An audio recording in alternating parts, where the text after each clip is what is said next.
Sementara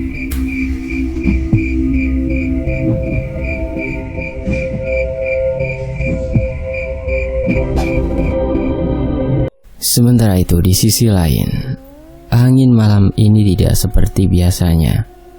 Jauh lebih kencang menerpa sebuah rumah yang hampir saja rubuh. Pohon-pohon di sekitar dan tanaman itu ikut bergerak, memberikan pertanda mara bahaya yang sedang menimpa keluarga pemilik rumah. Beberapa warga kampung dan sesepuh masih berusaha mencari keberadaan Rara, namun belum menemukan petunjuk pasti. Serempak dengan kabar banyaknya anak-anak seusia Rara bersamaan hilang dari beberapa kampung tetangga yang kini kabarnya sudah sampai di telinga para warga. Dari arah barat, tidak biasanya angin malam ini kencang sekali. Apa mungkin ini pertanda pada keadaan Rara? Hanya ucapan itu yang terlontar malam ini dari sesepuh kampung. Sudah melakukan berbagai cara lain dalam pencarian itu, termasuk cara ritual yang mereka anggap pemberian dari orang tua mereka sebelumnya, namun selalu nihil tanpa hasil. Terlebih rasa iba dari para warga kampung pada keluarga Mak Endah dan Jaka, ditambah tidak ingin selanjutnya anak mereka lah yang menjadi sasaran, juga tidak lepas pertanyaan besar mereka menjadi satu, kemana Mimin dan Karta yang belum sama sekali datang? Padahal anak yang hilang itu adalah darah dagingnya mereka. Sementara itu, suara pintu rumah Mak Endah terdengar baru saja dikunci oleh Gama. Setelah memperhatikan keadaan di luar, dengan gelap malam semakin pekat dan suara angin yang semakin kencang. Jangan sampai ini pertanda dari Budi. Dia harus selamat. Terlalu cepat untuk dia mati, bisik hati Gama. Pandangannya lurus melihat ke arah kulon, di mana Leweng Sasar berada. Walaupun dalam hatinya tetap yakin Mayong Hideng akan bersama Budi, sesuai yang diperintah Gama sebelumnya.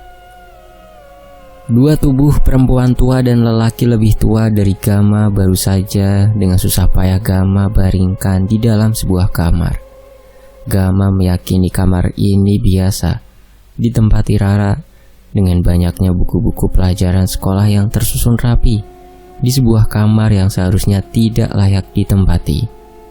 Kedua mata Mak Endah masih terlelap. Tubuhnya sangat lemas setelah dirasuki oleh sosok dari Leweng Sasar. Namun Gama merasakan sesuatu yang aneh ketika memperhatikan ke arah matanya. Serempak dengan gerakan mulut Mak Endah yang perlahan terbuka. Teman kamu akan mati malam ini juga di Leweng Sasar, ucap Mak Endah sangat pelan. Gelang gengge dalam saku celana Gama segera dikeluarkan dengan cepat, karena yakin ada sosok lain yang masuk kembali ke tubuh Mak Endah. Tiba-tiba kedua mata Mak Endah melotot sekuat tenaga, melihat ke arah Gama, namun kembali tertutup saat Gama menempelkan gelang gengge itu ke belakang kepala Mak Endah. Bahaya kalau tidak cepat sadar. Aku harus pastikan keadaan Budi juga, ucap Gama sambil mengeluarkan satu botol kecil berisikan wewangian yang ia bawa sejak sore tadi. Dengan cepat wewangian itu diusapkannya ke arah lubang hidung Mak Endah dan Jaka, membuat tubuh mereka langsung bergetar hebat, sambil Gama terus membacakan amalan dalam hatinya.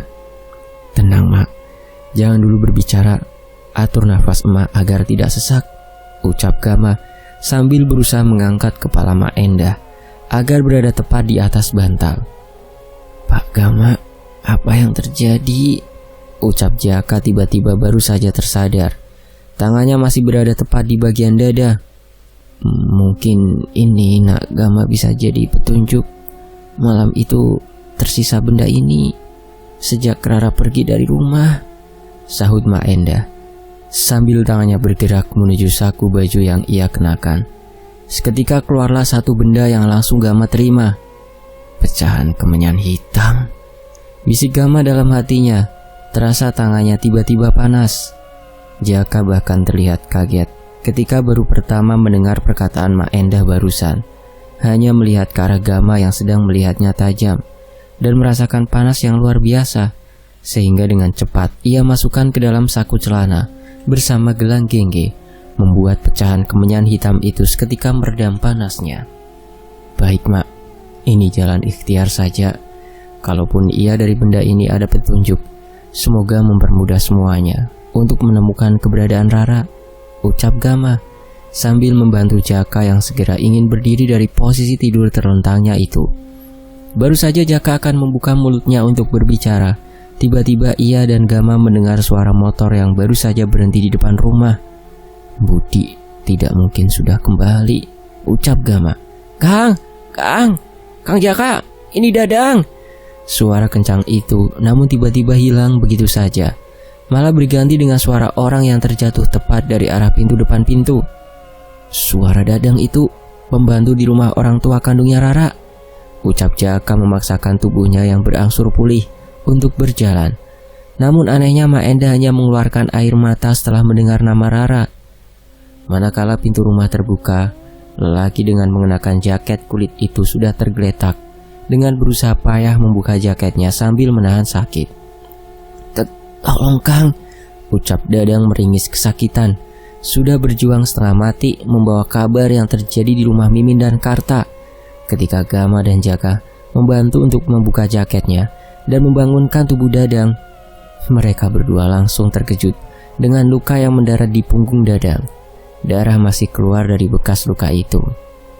Mimin dan Karta gila, Kang Jaka. Mereka mungkin menumbalkan Rara pada sosok gaib. Saya saksinya mendengar pembicaraan mereka barusan, dan saya akan dihabisi mereka berdua. Tolong saya, ucap Dadang ketakutan dengan keringat yang terus mengalir di wajahnya. Gama langsung mengobati luka dari punggung Dadang. Hal itu disaksikan jelas oleh Mak Enda, membuat dirinya semakin bersalah. Setelah barusan mendengarkan segala penjelasan Jaka yang terjadi di rumah Mimin. Mang, nanti usapkan saja air ini ke punggung Dadang dan wajah Mak. Saya harus pinjam dulu motor Dadang. Harus susul Budi terlebih dahulu. Saya pasti balik lagi. Semuanya akan saya pastikan sebelum berangkat. Termasuk tidak akan ada lagi sosok itu kembali. Dan semoga ini petunjuk untuk menemukan Rara, ucap Gama semakin cemas akan keadaan Budi malam ini. Apalagi luka di tubuh Dadang sudah bisa Gama pastikan berasal dari sosok yang sama sebelumnya sudah merasuki tubuh Mak Enda. Orang itu sakti, bisa datang dan pergi dengan aneh, Pak. Saya lihat dengan mata kepala saya. Sesajen juga sudah sering Mimin dan Karta lakukan. Mungkin itu untuk kehendak gila mereka. Tega sekali, jawab Dadang langsung memberikan kunci motornya kepada Gama. Jaka hanya mengangguk sambil mengikuti langkah Gama yang tergesa-gesa keluar rumah. Pandangan Gama cukup tenang, tidak ada lagi sosok-sosok dari Leweng Sasar. Walaupun suasana rumah menjadi sangat mencekam malam ini. Dadang dan Emak mungkin akan sedikit sulit untuk pulih, tidak seperti Mang Jaka. Sisa air di dalam, suruh mereka minum juga ya Mang. Saya pamit dulu, tidak akan lama kembali lagi, ucap Gama langsung menaiki motor Dadang. Sakit, teriakan suara Dadang sudah terdengar kembali, membuat Jaka segera memasuki rumahnya. Namun tidak Gama pedulikan lagi, karena ia tahu itu reaksi dari air yang membersihkan lukanya. Terlebih Gama malah sangat menghormati bagaimana perjuangan Dadang bisa sampai ke rumah Jaka dengan membawa pesan yang teramat penting. Di bawah langit malam yang pekat dan waktu terus bergerak, kini laju kendaraan roda 2 yang Gama kendarai melesat ke arah barat, di mana Leweng Sasar berada. Khawatirnya kepada Budi semakin besar. Apalagi ia sangat paham apa saja bisa Budi lakukan di tanah kelahirannya. Dari siapa bantuan itu akan hadir? Leweng Sasar pasti berbeda pada saat Mbah Amar yang menjaganya, bisik hati Gama. Kembali teringat perkataan Ki Dudui. Segala petunjuk yang menjadi benang merah untuk Gama terus ia rangkai dalam pikirannya. Benda kemenyan hitam yang ia yakini adalah undangan dari sosok Leweng Sasar hadir ke rumah Rara. Perlahan bisa ia pastikan. Apalagi benda itu sudah berada di dalam saku celananya saat ini. Tidak banyak waktu, harus segera ditemukan Rara. Sudah jelas semuanya, ucap Gama. Tidak akan lama sampai, karena sudah terlihat jembatan besar dan aliran sungai, membuatnya langsung menarik nafas cukup dalam dan membuangnya secara perlahan. Tidak ingin hal buruk terjadi pada Budi. Baru saja kendaraan roda 2 melewati tugu nama yang sudah hampir tidak terbaca, bertuliskan Kampung Wetan Tilas Jajah, membuat Gama semakin cepat menarik gas motornya. Ada yang aneh, tidak biasanya, ucap Gama perlahan setelah menemukan tempat untuk menyimpan motor. Angin yang berhembus dari ujung kampung, tepatnya berada pintu masuk menuju leuweung sasar itu, membawa seperti pertanda yang Gama rasakan, membuatnya langsung berjalan tergesa-gesa melalui samping kampung. Jangan sampai Budi, ucap Gama sudah dibasahi keringat dalam tubuhnya. Bahkan Gama merasa aneh, ada beberapa warga yang berkumpul cukup banyak, tidak seperti cerita Budi kepadanya. Jika malam datang warga kampung tidak ada berani yang keluar dari rumah. Namun malam ini malah sebaliknya. Anak saya hilang, anak saya, serempak banyak anak hilang. Hanya ucapan-ucapan panik dan ketakutan saja yang Gama dengar dari para warga. Namun, ia memperhitungkan dirinya yang tidak bisa langsung mendekat ke arah mereka. Apa sama dengan hilangnya Rara? Ini semakin tidak bisa dibiarkan. Ucap Gama langsung kembali berjalan melalui samping kampung. Sudah bertahun-tahun langkahnya kini kembali ke tempat di mana Budi berasal. Perasaan semakin berkecamuk. Dalam beban masalah kali ini, ia harus bergerak lebih cepat dari biasanya, karena tidak ingin kabar kehilangan Rara semakin menyebar luas. Yakin orang tua Rara akan jadi bulan-bulanan Budi jika benar-benar merekalah dalang utamanya, bisik hati Gama. Langkah kakinya sudah berada di ujung kampung Wetan Tilas Jajah dan sedang berjalan menanjak menuju tanah bekas rumah Budi dahulu kala berdiri. Anehnya kini angin dari arah leuweung sasar berhembus semakin kencang, seolah menyambut kedatangan Gama, membuat Gama semakin kebingungan. Apalagi ia hanya berjalan seorang diri. Astagfirullah, ucap Gama melihat seseorang dalam posisi tengkurap. Bagian wajahnya sudah bersentuhan dengan tanah, tanpa bergerak sedikit pun.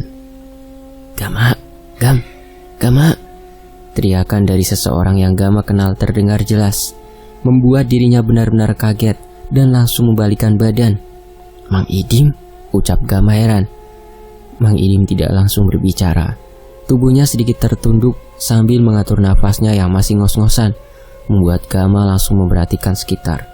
Sementara Mang Idim hanya menganggukkan kepalanya, melihat ke arah orang yang tengkurap itu. Jangan sampai itu Karni. Kamu jangan dulu masuk ke dalam leuweung sasar, Gam. Bahaya. Untung Amang tidak terlambat. Barusan Amang sudah dari rumah Jaka. Semuanya sudah Amang pastikan aman, ucap Mang Idim tergesa-gesa. Tapi Mang, Budi masih di dalam dan belum kembali. Ini bahaya, jawab Gama. Namun langsung terdiam ketika Mang Idim dengan perlahan membalikkan tubuh orang yang berada dekat di kakinya itu. Karni, benar, ucap Mang Idim ketika melihat wajah Karni masih terlelap. Namun nafas yang keluar dari lubang hidungnya masih normal, pertanda masih hidup.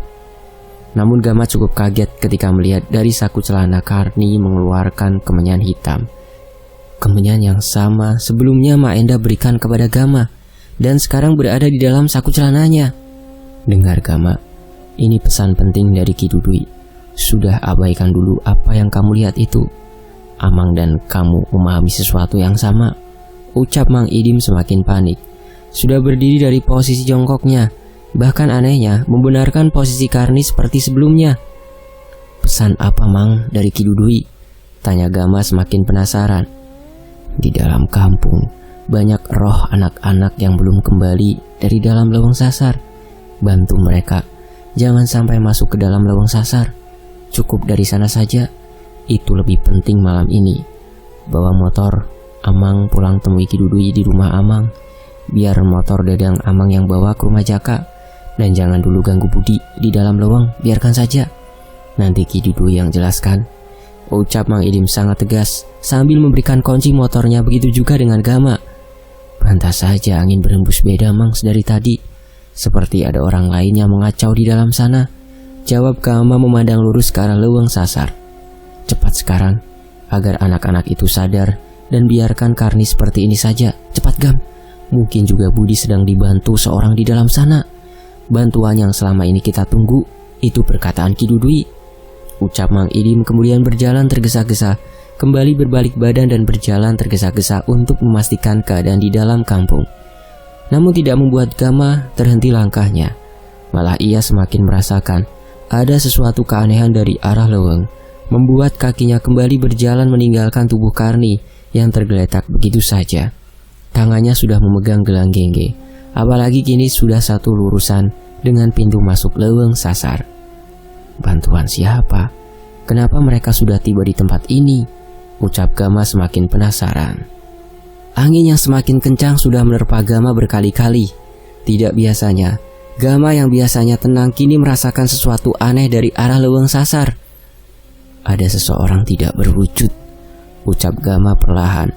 Setelah berada sangat dekat dengan pepohonan tinggi yang menjulang, kedua matanya masih memperhatikan sekitar.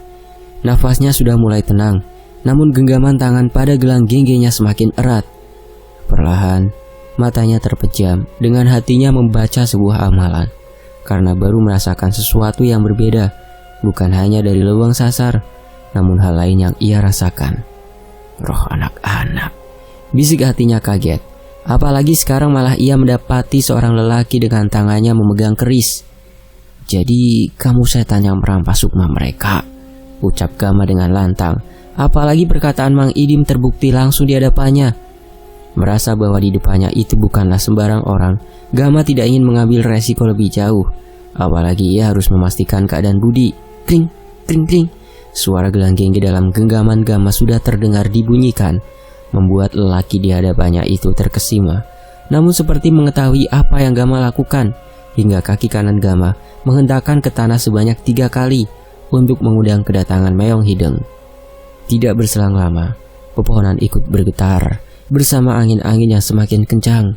Kedatangan Meong Hideng sudah dirasakan Gama, dan juga lelaki yang kini berhadapan dengannya itu seperti kaget dengan sosok Meong Hideng yang datang dengan perawakannya yang sangat besar. Sementara itu di sisi lain, suara daun-daun yang terkena hembusan angin menjelma sebagai saksi bisu menyaksikan pertemuan Budi dengan seorang pemilik sarung lusuh. Ketika Budi dan lelaki yang belum diketahui namanya itu sama-sama mendengar teriakan melengking kencang dari dalam leweng sasar, Budi sudah menyadari bahwa lelaki itu bukanlah sembarang orang. Apalagi sarung lusuh yang sudah berkali-kali ia lihat selalu menempel di tubuhnya kini berada tepat di tangan Budi. Tatapan buas Budi bak binatang yang akan menerkam mangsanya berlawanan dengan lelaki itu yang masih berusaha tenang, walaupun kini mereka berdua secara bersamaan sedikit mundur dari tempatnya berdiri. Daun-daun pohon yang awalnya bergerak terkena hembusan angin kini semakin berisik mengeluarkan suara seperti akan ada sesuatu yang datang. Itu yang aku tunggu, ucap Budi dalam hatinya. Semakin curiga bahwa lelaki di depannya itu adalah musuhnya yang mengundang makhluk yang akan segera tiba itu. Untuk apa tujuan kamu datang ke tempat ini? Ucap Budi dengan tegas. Kembalikan dulu sarungku, nanti kamu paham. Sarung itu tidak akan berguna di tanganmu, jawab lelaki itu jauh lebih tegas.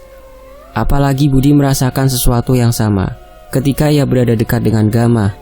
Ada yang melindungi lelaki itu yang Budi rasakan. Leweng ini terlarang, tidak ada alasan apapun untuk kamu masuk ke dalam hutan ini, ucap Budi berusaha jauh lebih tenang, walaupun tatapannya semakin tajam. Jangan bikin tambah pusing. Nyawa teman-temanku lebih penting dari aturan hutan ini. Aku harus cepat mengejar mereka, jawab lelaki itu melihat tajam ke arah depan leweng. Belum sempat membalas ucapan orang itu, Budi menyadari kedatangan suatu sosok yang ia rasa sangat berbahaya. Awas, teriak Budi dengan kencang. Mundur, teriak lelaki itu secara bersamaan. Sebuah cakaran dari makhluk perempuan tanpa busana tiba-tiba muncul begitu saja. Perawakannya jauh lebih menjijikkan dengan hanya mengenakan selendang yang berusaha menutupi bagian payudaranya yang menjulang panjang. Ini, tangkap, ucap Budi melemparkan sarung lusuhnya. Membuat Budi sangat kaget melihat sosok yang kini berada tidak jauh dari tempatnya berdiri. Malah sebaliknya, lelaki itu tersenyum ketika menangkap lemparan Budi, karena Budi merasa bahwa lelaki yang sedari tadi berhadapan dengannya itu bukanlah musuhnya. Sosok perempuan itu menatap tajam ke arah Budi dan lelaki yang bersebelahan dengan Budi, sambil memainkan rambutnya dengan wajah pucat yang menyeramkan. Apalagi dalam mulutnya sudah keluar lendir hitam. Akan aku habisi kalian berdua, beraninya mengganggu tempat ini. Wewe Gombel, ucap Budi perlahan. Nggak salah lagi. Lelaki itu mengangguk mengiyakan ucapan Budi. Jangan sekarang, bisik hati Budi yang kini teringat ucapan Gama bahwa kedatangannya hanya untuk memastikan. Tanpa sadar, tiba-tiba tendangan kencang mendarat di lengan Budi, membuat tubuhnya langsung terjatuh. Itu adalah perbuatan pria itu. Budi sempat bingung, namun ia tersadar ternyata serangan itu berbarengan dengan cakaran panjang yang hampir saja mengenai tubuh Budi.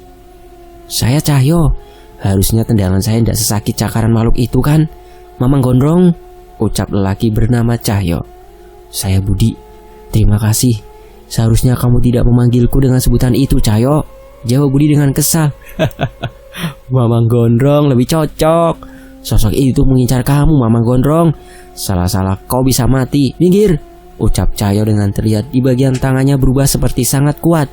Dan hal itu disaksikan Budi langsung. Bahkan ketika sosok perempuan bernama Wewe Gombel itu semakin mendekat, malah Cahyo menarik tubuh Budi untuk segera menjauh.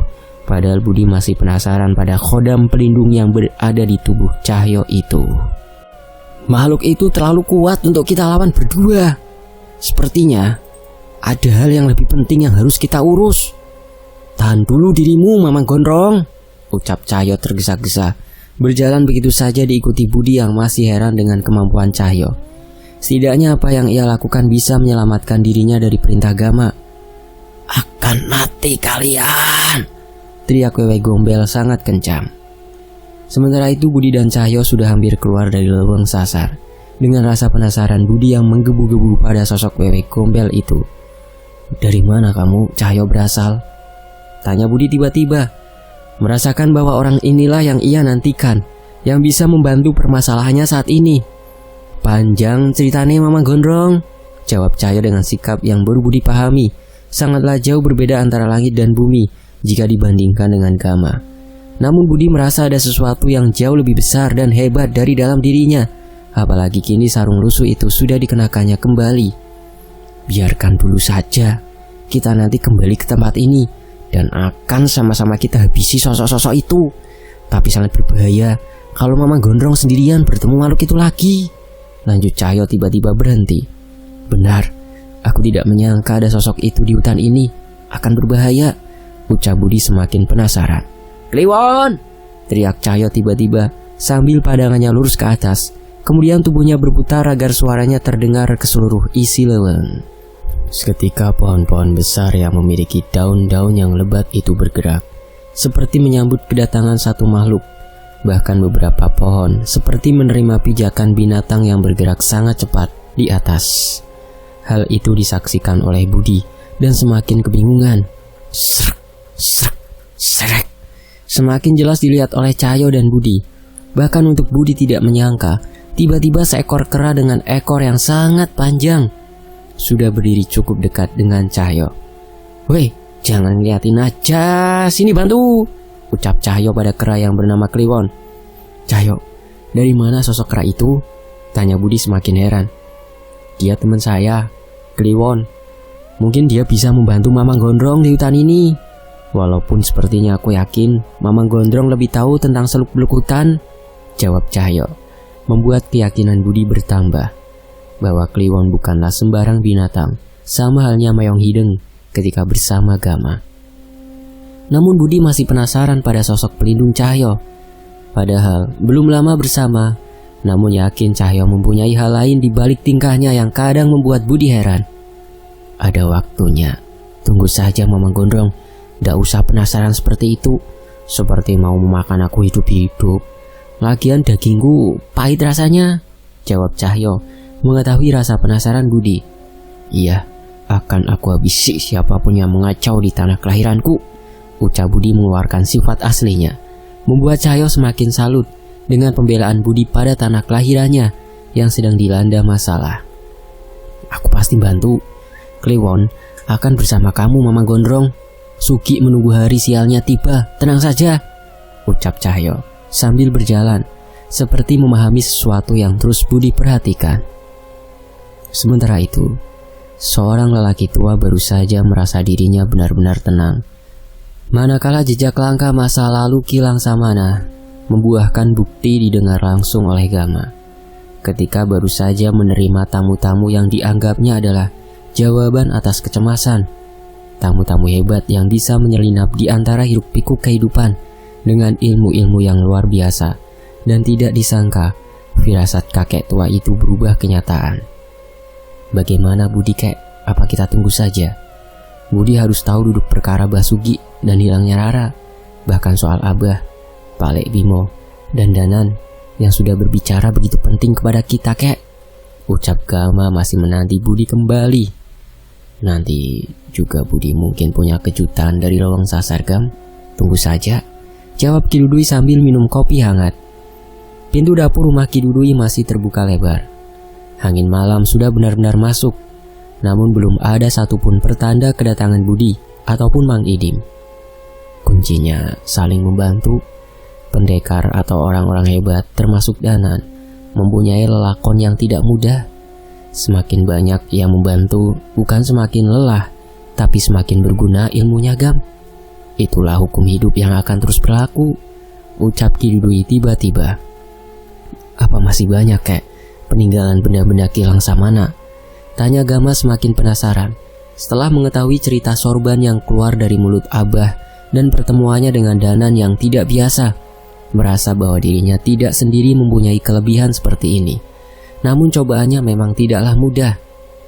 Waktu dan perjalanan harus ditebus hal yang sama Gama. Kita belajar dari Danan. Danan semoga bisa memberikan kamu pelajaran, dan begitu juga kamu kepada Danan. Jejak puluhan tahun bukan hal mudah. Sebuah benda hanya segelintir peninggalan Ki Langsamana. Kita lihat ke depannya seperti apa. Bantulah mereka, agar mereka juga membantu kita menemukan Rara. Waktu kita tidak banyak, agar kamu mengetahui seluruh kemampuan Meong Hideng seperti apa, ucap Ki Dudui dengan tenang. Gama hanya menganggukkan kepalanya, memahami semua ucapan kakeknya itu. Apalagi ini bukan kali pertama ia menjalani perjalanan dalam bentuk masalah seperti ini. Baru saja Gama akan kembali berbicara, tiba-tiba terdengar suara motor dari arah depan rumah Ki Dudui. Itu datang Gam. Beritahu saja Budi, kakek perlu istirahat duluan. Lagian Budi tidak datang sendiri kali ini, ucap Ki Dudui sambil berdiri dari duduknya. Ucapannya tentu membuat Gama bingung, apalagi hanya terdengar langkah kaki Budi saja. Assalamualaikum. Suara Budi sudah Gama dengar jelas, namun ia belum memahami ucapan Ki Dudui yang terakhir sebelum masuk ke dalam kamarnya itu. Waalaikumsalam. Masuk Budi.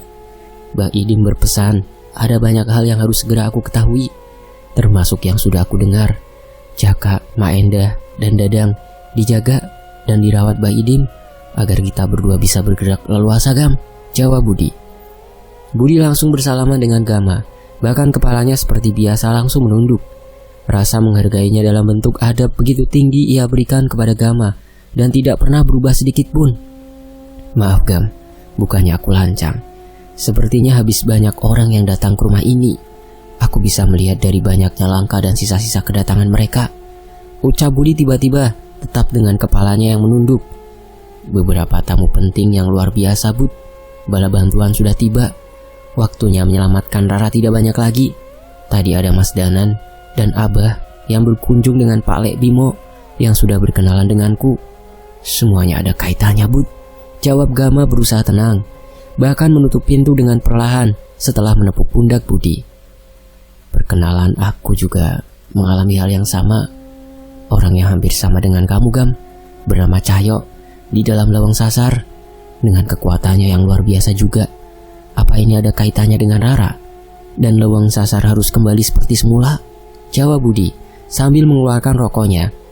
Gama tetap saja mencari siapa yang bersama Budi kali ini, karena ia merasakan juga sesuatu yang berbeda sejak Budi pulang dari lawang sasar.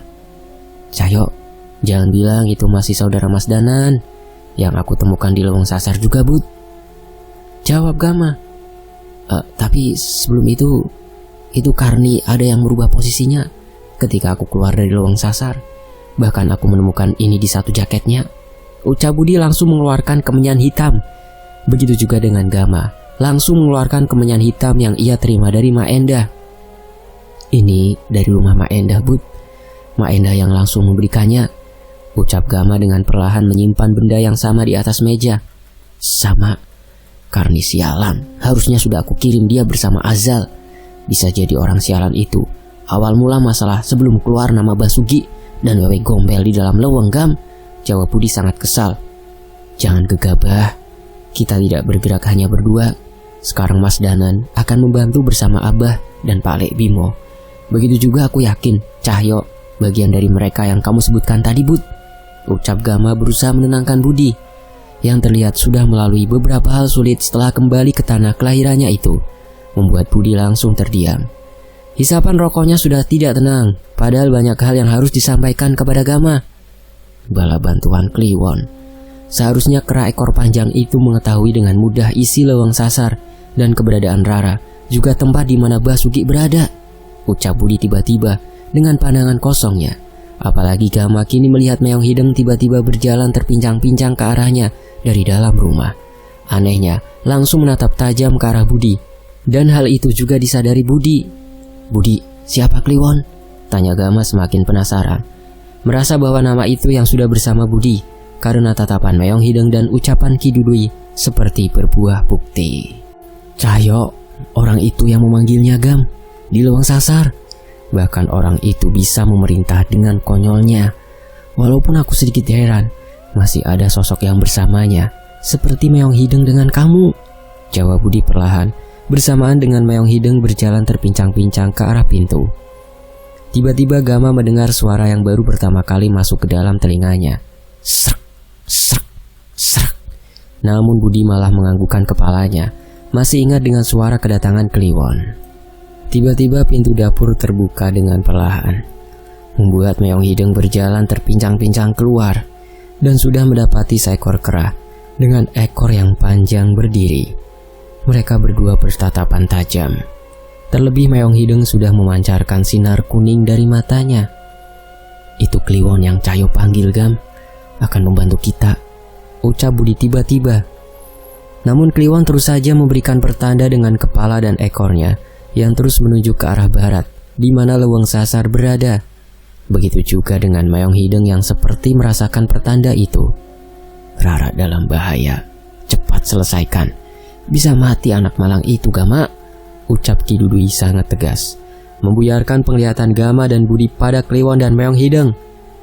Sekarang, Seribu Lelembut menunggu kalian. Sugi sudah di ujung kesabarannya. Cepat habisi sebelum banyak nyawa yang mati, lanjut Ki Dudui semakin panik. Kliwon dan Meong Hideng melihat ke arah Gama dan Budi secara bersamaan, seperti mengerti apa yang akan mereka berdua lakukan di dalam leweng sasar. Terlebih, Budi ingat kembali pada ucapan terakhir Cahyo sebelum berpisah. Aku pasti bantu, Kliwon akan bersama kamu, Mamang Gondrong. Sekarang Gama, ucap tegas Ki Dudui, sudah mengetahui bahwa Kliwon bukanlah makhluk sembarangan yang diberikan Cahyo kepada Budi, menjadi kunci yang akan membawanya masuk ke dalam leweng sasar. Sarebu lelembut, ges nungguan tumbal-tumbal nyawa, menjelma menjadi iblis yang membawa malapetaka. Bersambung ke bagian berikutnya, Kerangkeng Sukmo, Leweng Sarebu Lelembut. Demikianlah part 4 di Fakta Sejarah. Nantikan kelanjutannya. Saya pamit. Wassalamualaikum warahmatullahi wabarakatuh. Terima kasih untuk Mas Teguh Faruqi dan terima kasih untuk teman-teman yang sudah menyimak kisah ini di sini. Sampai jumpa di bagian berikutnya. Alhamdulillah.